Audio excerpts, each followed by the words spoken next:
সুপ্রিয় বাবু প্রাইমারি স্কুলের শিক্ষক।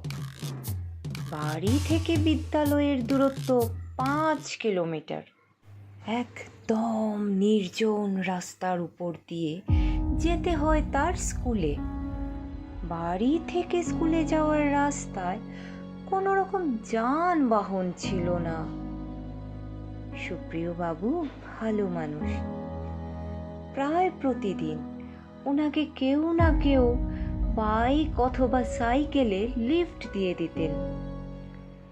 ভাগ্য খারাপ হলে সেদিন 2 পায়ের উপর ভরসা ছাড়া কোনো উপায় থাকে না। এত নির্জন জায়গায় কেন যে সরকার স্কুল খোলে?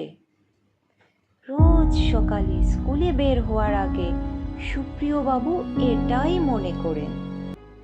একটু একটু করে পরিশ্রমের টাকা জমিয়ে সুপ্রিয় বাবু একটা ব্যাটারি সাইকেল কেনেন।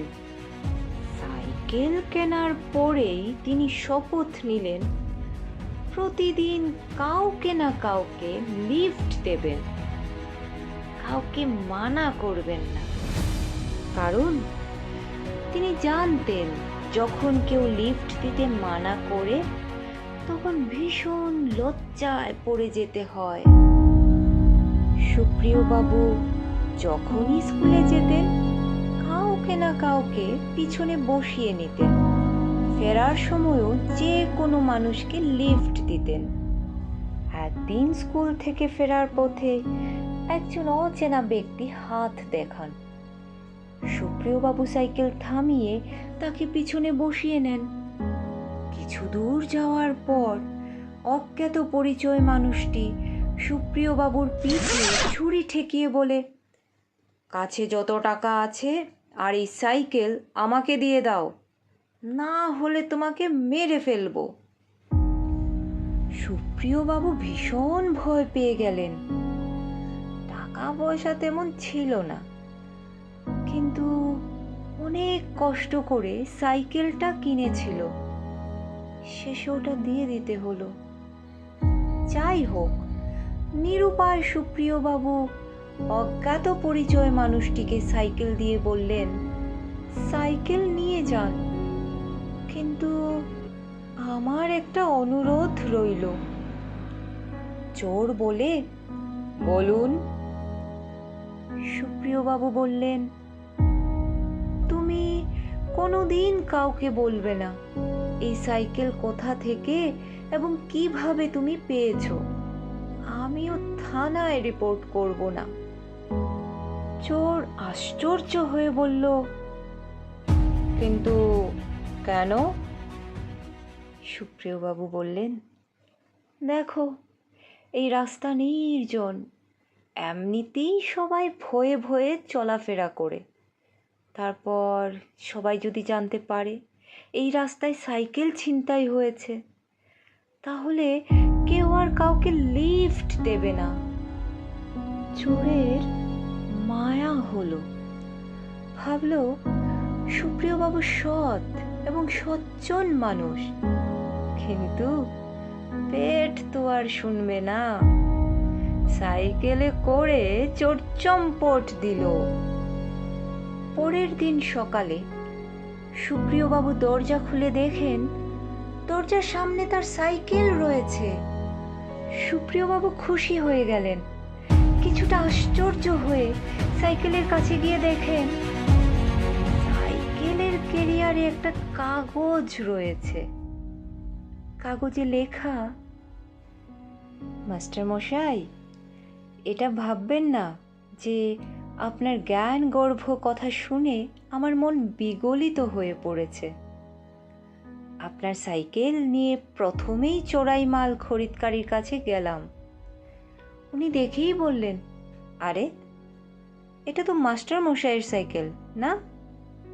বললাম, হ্যাঁ ঠিকই বলেছেন, মাস্টার মশাই আমাকে বিশেষ কাজে বাজারে পাঠিয়েছে। বলে তৎক্ষণাৎ সেখান থেকে চম্পট দিলাম। সারাদিন কিছু খাওয়া হয়নি। মিষ্টির দোকানে কিছু খেতে গেলাম। দোকানদার বলল, আরে মাস্টার মশাইয়ের সাইকেল নিয়ে কোথায় ঘুরছো? বললাম, হ্যাঁ, মাস্টার মশাইয়ের বাড়িতে অতিথি এসেছে, তাই মিষ্টি কিনতে এলাম। রাস্তায় যার সঙ্গে দেখা সেই বলছে, মাস্টার মশাইয়ের সাইকেল, দেখ দেখ। ভাবলাম এলাকার বাইরে কোথাও গিয়ে বিক্রি করতে হবে। এলাকার বর্ডারে পুলিশ চেকিং চলছিল। পুলিশ বলল, আরে মাস্টার মশাইয়ের সাইকেলটা নিয়ে কোথায় চলছো? পুলিশ আমার দিকে তেড়ে আসছে দেখে কোনো রকমে সাইকেল নিয়ে চলে এলাম।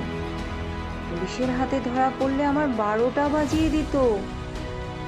মহাশয়, এটা আপনার সাইকেল নাকি মুকেশ আম্বানির ফরচুনার, সেটাই বুঝতে পারলাম না। গোটা এলাকার মানুষ চেনে এটা মাস্টার মশাইয়ের সাইকেল বলে। আপনার জিনিস আপনার কাছেই রেখে গেলাম। এটা চুরি করে কত মারাত্মক ভুল করে ফেলেছি আপনাকে বোঝাতে পারবো না।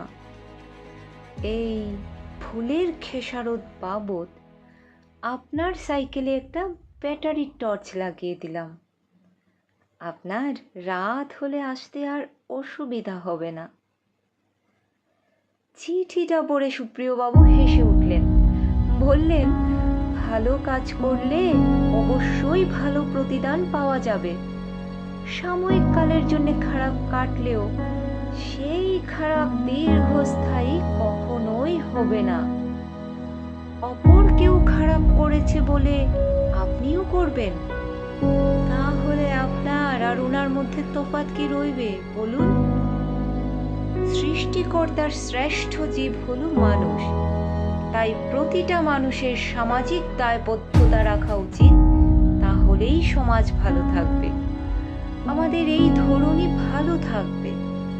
ভালো কাজ করুন, সব